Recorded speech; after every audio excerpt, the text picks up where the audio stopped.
Hello viewers, അസ്സാം വലൈക്കും, നമസ്കാരം.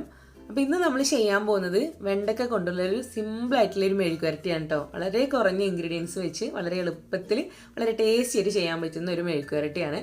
അപ്പോൾ നമുക്ക് റെസിപ്പിയിലേക്ക് പോകുന്നതിന് മുമ്പായിട്ട് ചാനൽ ആദ്യമായിട്ട് കാണുന്നവരുണ്ടെങ്കിൽ ഒന്ന് സബ്സ്ക്രൈബ് ചെയ്ത് സപ്പോർട്ട് ചെയ്യുക.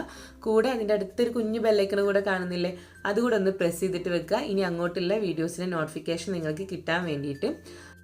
അപ്പോൾ നമ്മളിന്ന് തയ്യാറാക്കുന്ന വെണ്ടക്ക മെഴുക്കുവരട്ടി ചെയ്യാൻ വേണ്ടിയിട്ട് ഒരു ചട്ടി എടുത്തിട്ട് സ്റ്റൗവിൽ വെക്കുക. ചൂടായിട്ട് വരുമ്പം ഇതിലേക്ക് 2-3 ടേബിൾ സ്പൂണോളം വെളിച്ചെണ്ണ ഒഴിച്ചിട്ട് കൊടുക്കാം. വെളിച്ചെണ്ണ കയ്യിലില്ലാത്തവർക്ക് സൺഫ്ലവറിലും ചെയ്യാം കേട്ടോ. വെളിച്ചെണ്ണ തന്നെ വേണമെന്നൊന്നുമില്ല. വെളിച്ചെണ്ണയിലാകുമ്പോൾ കുറച്ച് ടേസ്റ്റ് ഇരിക്കും. അപ്പോൾ ഈ ഓയിൽ നന്നായിട്ട് ചൂടായിട്ടുണ്ട്. ഇനി നമുക്കിതിലേക്ക് ഒരു ചെറിയ സവാള, ഒരുപാടൊന്നും വേണ്ട, ഒരു മീഡിയം സൈസായിട്ടുള്ളൊരു ചെറിയ സവാള എടുത്തിട്ട് ഇതുപോലെ കൊത്തി അരിഞ്ഞിട്ട് ചേർത്തിട്ട് കൊടുക്കാം. അതിൻ്റെ കൂടെ എരിവിന് വേണ്ടിയിട്ട് ഒരു പച്ചമുളകും കൂടെ ഒന്ന് കനം കുറഞ്ഞ് അരിഞ്ഞെടുത്തിട്ട് അതുകൂടെ ചേർക്കാം.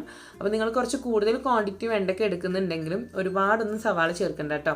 അപ്പോൾ വലിയ ടേസ്റ്റ് കിട്ടില്ല, വളരെ കുറച്ച് സവാള മതി. ഇനി ഇതൊന്ന് നമുക്ക് സോട്ട് ചെയ്തിട്ട് കൊടുക്കണം. ഈ ഒരു മെഴുക്കുവരട്ടി ചെയ്യുമ്പം കുറച്ച് കൂടുതൽ ഓയിൽ ഇരിക്കുമ്പോഴാണ് കേട്ടോ ടേസ്റ്റ്. അപ്പോൾ നിങ്ങൾക്ക് താല്പര്യം ഉണ്ടെങ്കിൽ കുറച്ചും കൂടെ ഓയിൽ വേണമെങ്കിൽ ചേർത്തിട്ട് കൊടുക്കാം. എങ്കിലും നമ്മുടെ ആ ഒരു വെണ്ടയ്ക്ക നല്ല ക്രിസ്പി ആയിട്ട് കിട്ടുള്ളൂ. ഇതൊന്ന് സോട്ട് ചെയ്തിട്ട് കൊടുക്കാം. ഇതിലേക്ക് നമുക്ക് ഒരു 1/4 ടീസ്പൂണോളം മഞ്ഞൾപ്പൊടി കൂടെ ചേർത്തിട്ട് നന്നായിട്ടൊന്ന് സോട്ട് ചെയ്തിട്ട് കൊടുക്കാം. പിന്നെ നമ്മളിവിടെ എരിവിന് വേണ്ടിയിട്ട് മുളക് പൊടി കൂടെ ചേർക്കുന്നുണ്ട്. ഒരു 1 മുതൽ ഒരു 1.25 ടേബിൾ സ്പൂണോളം ചേർക്കാം. അതല്ലെങ്കിൽ നിങ്ങളുടെ എരിവ് എങ്ങനെയാണോ അതിനനുസരിച്ചുള്ള മുളക് പൊടി കൂടെ ചേർത്തിട്ട് ഇതിനെ നന്നായിട്ട് സോട്ട് ചെയ്തിട്ട് കൊടുക്കാം. നന്നായിട്ടൊന്ന് നമ്മുടെ ഈ ഒരു സവാളൊക്കെ ഒന്ന് കുഴഞ്ഞ് വരുമ്പം നമുക്കിതിലേക്ക് കുറച്ച് ഫ്രഷ് ആയിട്ടുള്ള കറിവേപ്പില കൂടെ ചേർത്തിട്ട് ഇതിനെ വഴറ്റി കൊടുക്കാം. നമുക്ക് ചേർക്കേണ്ടത് നമ്മൾ ക്ലീൻ ചെയ്ത് കട്ട് ചെയ്ത് വെച്ചിട്ടുള്ള വെണ്ടയ്ക്കയാണ്. വെണ്ടയ്ക്കാണ് ഇവിടെ ഓൾറെഡി നന്നായിട്ട് കഴുകി എടുത്തതിന് ശേഷം അതിൻ്റെ 2 അറ്റവും കട്ട് ചെയ്ത് ഒഴിവാക്കിയിട്ട് കനം കുറഞ്ഞ് അരിഞ്ഞെടുത്തിട്ടുള്ളതാണ്, റൗണ്ടിൽ അരിഞ്ഞെടുത്തിട്ടുള്ളതാണ്.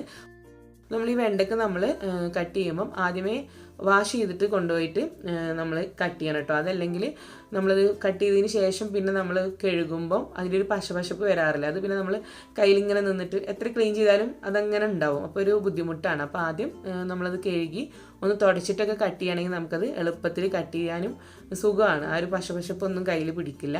ഇപ്പോൾ ഒരു വെണ്ടയ്ക്ക ചേർക്കാം. ഇതിലേക്ക് ആവശ്യത്തിലുള്ള ഉപ്പ് കൂടെ ചേർത്തിട്ട് നല്ലപോലെ ഇതിനെ നമ്മൾ സോട്ട് ചെയ്തിട്ട് കൊടുക്കുകയാണ്. ഇനി ഇത് നമുക്ക് നന്നായിട്ടൊരു ക്രിസ്പി ആവുന്ന വരെ നമ്മൾ ഇതിനെങ്ങനെ സോട്ട് ചെയ്തുകൊണ്ടേ ഇരിക്കണം. അപ്പോൾ നിങ്ങൾക്ക് ഓയിൽ കുറവാണ് തോന്നുകയാണെങ്കിൽ ഈ സമയത്തൊക്കെ നമുക്ക് ഇതിലേക്ക് വെളിച്ചെണ്ണ ഒഴിച്ചിട്ട് കൊടുക്കാം.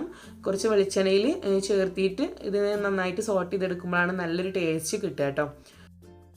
അപ്പോൾ ഇതിപ്പോൾ ക്വാണ്ടിറ്റി അങ്ങനെ കുറഞ്ഞ് വരുന്നുണ്ട്. ഏകദേശം 1/2 കിലോ വെയിറ്റ് ഉണ്ട് കേട്ടോ ഞാൻ എടുത്തിട്ടുള്ള വെണ്ടയ്ക്ക. കുറച്ച് ചെറിയ വെണ്ടയ്ക്കായിരുന്നു. 2 അറ്റവും ഇങ്ങനെ കട്ട് ചെയ്തിട്ട് 1/2 കിലോ വരെ വരുന്ന അത്രയും വെണ്ടയ്ക്ക എടുത്തിട്ടുണ്ട് കേട്ടോ. അപ്പോൾ ഇതുപോലെ സോട്ട് ചെയ്ത് നന്നായിട്ട് ഇതിൻ്റെ ക്വാണ്ടിറ്റി ഒക്കെ കുറഞ്ഞ് ഇങ്ങനെ ക്രിസ്പി ആയിട്ട് വരുന്നുണ്ട്. ഇനി നമ്മൾ നന്നായിട്ടൊരു ഡാർക്ക് കളർ ആവുന്ന വരെ നമ്മൾ ഇതുപോലെ തന്നെ സോട്ട് ചെയ്തുകൊണ്ടിരിക്കണം. ഞാനിതിപ്പം ഓണം റെസിപ്പീസ് ചെയ്ത സമയത്ത് ചെയ്തിട്ടുള്ളൊരു വീഡിയോ ആണ്. അതുകൊണ്ട് തന്നെ ആ ഡാർക്ക് ആവുന്ന വരെ ഞാൻ ഷൂട്ട് ചെയ്തിട്ടില്ല. കുറച്ചും കൂടെ ആവാനുണ്ട്. പക്ഷേ ഫൈനൽ പ്രോഡക്റ്റ് ഞാൻ കാണിക്കാം. അപ്പോൾ നിങ്ങൾ ഇത് തീർച്ചയായിട്ടും ട്രൈ ചെയ്യാത്തവരാണെങ്കിൽ ഒന്ന് ട്രൈ ചെയ്തിട്ട് നോക്കുക. വളരെ ടേസ്റ്റിയാണ്, വളരെ സിമ്പിളാണ്, വളരെ കുറഞ്ഞ ഇൻഗ്രീഡിയൻസ് മതി. ട്രൈ ചെയ്തിട്ട് നിങ്ങളുടെ ഫീഡ്ബാക്ക്സ് അറിയിക്കാം. ഞാൻ വീഡിയോസൊക്കെ ഒരുപാടായിട്ടിട്ട് കുറേ പെൻഡിങ് ഉള്ള വീഡിയോസ് അങ്ങനെ അപ്ലോഡ് ചെയ്തുകൊണ്ടിരിക്കുകയാണ്. തീർച്ചയായിട്ടും നിങ്ങളുടെ സപ്പോർട്ട് വേണം. പിന്നെ നമുക്ക് വീണ്ടും നല്ല റെസിപ്പീസുമായിട്ട് ഈ ടേസ്റ്റിലൂടെ കാണാം. Thank you. അസ്സാം വലൈക്കും.